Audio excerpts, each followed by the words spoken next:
हाय guys. So next series में हम अब mostly daily everyday will bring जैट के प्रीवियस ईयर के क्वेश्चंस। सो आज हम क्वांट के जैट के 2023 के क्वेश्चंस की बात करेंगे। बट मेक श्योर आप रेगुलरली, अब जैसे 15-16 डेज बचे हैं तो you have to regularly practice it so that आप जैट को क्रैक कर सकें and you may land in XL R I और one of the best colleges. Please make sure CAT का स्कोर या कोई भी और चीज आपको इस चीज पे इम्पैक्ट ना डाले एंड फोकस्ड होके हम थोड़ी पढ़ाई करें। राइट, लेट्स ट्राई फिर the questions from previous year. SAT के क्वेश्चन की अगर बात करूं, ये क्वेश्चन है। Suppose Haruka has a special key है एक उसकी उसकी कैलकुलेटर में विच इज कॉल्ड डेल्टा की। अब वो क्या होता है, अब ये रूल है उस की के, उस की को दबाने से क्या होता है। If the display shows a one digit number, pressing delta, then it replaces the displayed number with twice its value. अगर कोई वन डिजिट नंबर शो होता है तो अगर मैं डेल्टा की दबाऊंगा तो उसका ट्वाइस आ जाएगा, यानी अगर एक होगा कोई नंबर तो दो हो जाएगा, अगर तीन होगा तो छह हो जाएगा, यानी डबल हो जाएगा। Let's see second. If the display shows a two digit number, pressing delta replace the displayed number with the number sum of two digits. अगर कोई दो डिजिट नंबर आया, सपोज करिए 12 आ गया, 12 सपोज, तो 12 में क्या होगा, सम ऑफ नंबर ऑफ डिजिट्स यानी 1+2 मतलब 3 डिस्प्ले होगा। ये रूल नंबर 2 है। दो ही रूल है, अब या तो सिंगल डिजिट होगी या टू डिजिट, क्योंकि बाकियों के लिए कोई रूल दिख नहीं रहा। अगर सिंगल डिजिट नंबर होगा तो उसका डबल हो जाएगा, और दो डिजिट नंबर होगा तो उन डिजिट्स को ऐड करके जो भी आएगा वो डिस्प्ले हो जाएगा।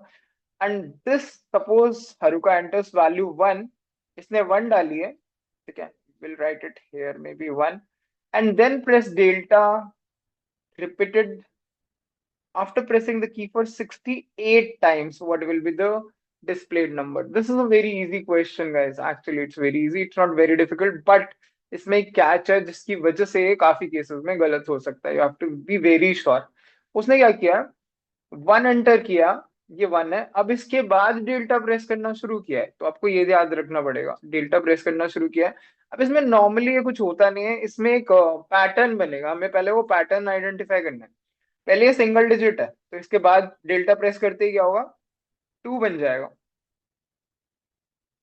टू कैसे, क्योंकि डबल हो गया। अब ये सिंगल डिजिट है, एक बार और डेल्टा प्रेस करूंगा तो फोर बन जाएगा, इसका डबल। अभी भी सिंगल डिजिट है, जब अगली बार तीसरी बार प्रेस करूंगा तो फिर से क्या बनेगा, एट बन जाएगा, इसका डबल। अगली बार फिर से इसका डबल होगा, 16। अब क्योंकि ये टू डिजिट है तो जब डेल्टा प्रेस करोगे इन दोनों का सम 6+1 7 हो जाएगा। अगली बार फिर से डेल्टा हो जाएगा 14। मुझे ये तब तक करना है जब तक दोबारा वन ना आ जाए, बिकॉज एक पैटर्न बनेगा, ठीक है। 14 में क्या होगा, जब 14 के बाद डेल्टा प्रेस करोगे तो one and four is five, five बन जाएगा। फिर जब इसे डेल्टा प्रेस करोगे तो 10 बन जाएगा, बिकॉज 5 to the 10। और उसके बाद जब इसे करोगे प्रेस तो फिर से वन बन जाएगा guys. That's the point, because 1+0 is 1। तो अगर मैं देखूं तो एक, दो, तीन, चार, पाँच, छः, सात, आठ, नौ, ऐसे नौ नौ करके, नाइन नाइन करके इसके पैटर्न बनेंगे बेसिकली। 9 बार ये रिपीट होगा, right. That's how it will work. अब मुझे 68 चाहिए, तो पहली चीज तो ये है, हमें ये देखना है कि हर 9 के बाद ये रिपीट होगा, तो 68 में अगर मैं 9 से डिवाइड करूं तो ये जाता है कितने पे, 9 7 जा 63 होता है, मतलब 9 into 7 प्लस, इसमें हमेशा रिमाइंडर देखते हैं, रिमाइंडर आएगा 5, यानी 7 बार तो ये साइकिल चलेगी, उसके बाद पांच और, लाइक एक, दो, तीन, चार, पांच, ठीक है। तो कुछ लोगों को लग सकता है 16 आंसर होगा, बट 16 ऑप्शन में भी नहीं है, ये बहुत अच्छी बात है। But what you have to understand is कि वन जो था वो एंटर हुआ था, उसके बाद जब की प्रेस हुई डेल्टा, वो पहली बार यहाँ प्रेस हुई है फर्स्ट टाइम, फिर सेकेंड टाइम यहाँ हुई है, थर्ड टाइम यहाँ हुई है, फोर्थ टाइम यहाँ हुई है, फिफ्थ टाइम यहाँ हुई है। तो सिक्स प्रेस होने के बाद 14, फिर सेवन्थ के बाद 5, एट्थ के बाद, इस तरीके से आ रहा है। हो रहा है पैटर्न जो है वो 9 नंबर का है, 1 2 3 4 5 6 7 8 9, 9। तो 9 के पैटर्न के हिसाब से अगर हम देखें तो 9 के बाद 5 की और प्रेस होनी चाहिए, बिकॉज ये 9 बार हो गया, 5 की और प्रेस। तो 5 की जो प्रेस होंगी ना, जैसे फर्स्ट प्रेस होने पे 2 आएगा, फिर सेकंड प्रेस होने पे 4, थर्ड पे 8, फोर्थ पे 16, फिफ्थ प्रेस होने पे जो 63 का पैटर्न बन गया, 9 7 63, ये तो 7 बार साइकिल हो गई। उसके बाद 5 बार और प्रेस करेंगे तो 7 आएगा, so that will be our answer. 7 should be the answer. कुछ लोग समझ सकते हैं कि 1 2 3 4 16 आंसर होगा, that is not the case. That में ये कैच होता है क्योंकि वो क्वेश्चंस को इस तरीके से उलझा देता है। ये तो बहुत अच्छी बात है कि इसमें ऑप्शन 16 नहीं है, वरना most of the students can mark 16। यार 16 ही लग रहा है, लेकिन 16 क्या होगा, क्योंकि अब जब एक बार प्रेस कर रहे हो 1, तो पहले ही था, प्रेस होने के बाद 2 आया, फिर दूसरी बार प्रेस होने पे 4, तीसरी बार प्रेस होने पे 8, फोर्थ प्रेस होने पे 16, फिफ्थ बार प्रेस होने पे 7। तो सेम वे में 63 के बाद, क्योंकि 9 9 का पैटर्न बन रहा है, 7 9 63, फिर 5 बार प्रेस होने के बाद और, तो 7 आएगा, यानी टोटल 68 टाइम प्रेस करने पे the answer will be 7। That's how you can solve this question. So honestly, it's not very difficult. Let's move to the next one. एक और try करते हैं. This is a question from average. 5 students appeared for an exam. The average marks obtained by these students was 40.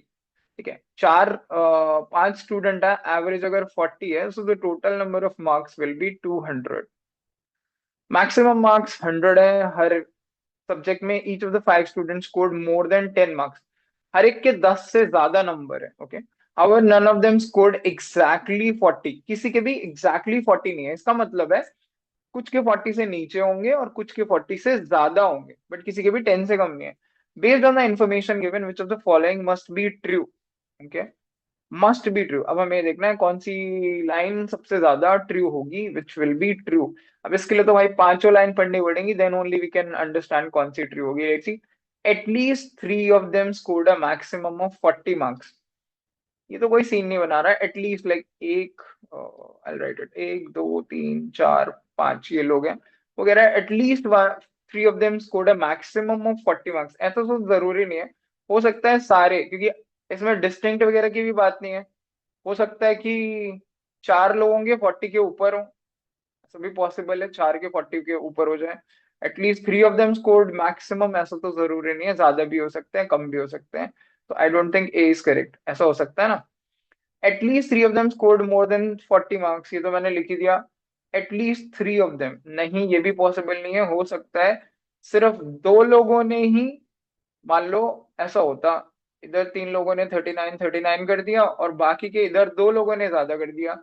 ये कितना कम है, 3, तो ये 41 और 42, तो ये भी एवरेज 40 आएगा, क्योंकि इनके पास 3 कम है 40 से, तो इधर 3 ज्यादा हो जाए, तो this is also the case possible. तो एटलीस्ट 3 लोग 40 के ऊपर ही स्कोर करेंगे, ये जरूरी नहीं है एटलीस्ट 3, बिकॉज 2 लोग भी कर सकते हैं, एक भी कर सकता है। At least one of them scored exactly 41, ये कोई जरूरी नहीं है 41 ही हो सकता है 42 42 38 ऐसे हो जाए। That is also not, must be true. Must be true गलत है, may be possible, that is fine, but must be true we are looking at. Fourth is at most. At most मतलब maximum 2 of them scored more than 40 marks. Maximum क्यों भाई, maximum क्यों? ऐसा भी हो सकता है ये 39 हो जाए, ये 39 हो जाए, ये 39 हो जाए, ये 39 हो जाए और ये 44 हो जाए, ये भी एवरेज 40 है। एट मोस्ट, मैक्सिमम 2 लोग हो सके। 2 लोग क्यों, ये तो 4 भी दिखाए थे मैंने, 3 भी हो सकते हैं। मोर देन 40 वाले 3 4 5, 5 तो नहीं हो सकते क्योंकि पांचों का हो जाएगा तो एवरेज फिर 40 से ज्यादा चला जाएगा। बट मैक्सिमम 2 लोग हो, दैट इज नॉट पॉसिबल। 3 भी हो सकते हैं, एक भी हो सकता है, एटमोस्ट है तो मान लिया, बट 3 भी हो सकते हैं, 4 भी हो सकते हैं, ये भी तो केस बन रहा था, that is wrong. I think this should be correct then, because 4 तो हम गलत कर चुके हैं। At least one of them scored less than 40 marks, this is correct. क्यों? क्योंकि कम से कम एक बंदे के 40 से कम होने चाहिए, दिस इज एब्सोल्युटली करेक्ट। क्यों? क्योंकि 1 2 3 4 5 है ना ये लोग, कम से कम एक, बिकॉज कुछ लोगों के 40 के ऊपर है, कुछ लोगों के 40 के नीचे है, ठीक है। तो अगर आपको एवरेज लाना है तो कुछ लोगों को नीचे जाना पड़ेगा, कुछ लोगों को ऊपर जाना पड़ेगा, बिकॉज किसी के भी एग्जैक्टली 40 नहीं थे यहाँ पे देखो, वरना सबके 40 40 40 होते तो कोई दिक्कत नहीं थी। अब किसी एक को या तो किसी एक को नीचे करना पड़ेगा 40 से, और बाकी चारों ऊपर कर दो, यानी बाकी सबके 41 41 41 कर दो, एंड इधर 36 कर दो। तो कम से कम एटलीस्ट एक होना चाहिए, या फिर दो होने चाहिए इधर, या तीन या चार, पांच भी नहीं हो सकते। यानी एटलीस्ट एक के 40 के नीचे होने चाहिए और एटलीस्ट एक के 40 के ऊपर होने चाहिए। दैट इज द एवरेज का concept. Hence the answer will be option number ई। तो ये दोनों क्वेश्चन भी काफी इजी हैं। यू शुड टारगेट कि मैं क्वांट में कम से कम 12, 10 to 12, कम से कम minimum target should be that. तो try these questions again. I don't think ये काफी डिफिकल्ट है, बिकॉज जैसा जेड का क्वांट का लेवल है उसके हिसाब से आप काफी क्वेश्चन निकाल सकते हो, 10-12 क्वेश्चंस। तो ऑल द वेरी बेस्ट।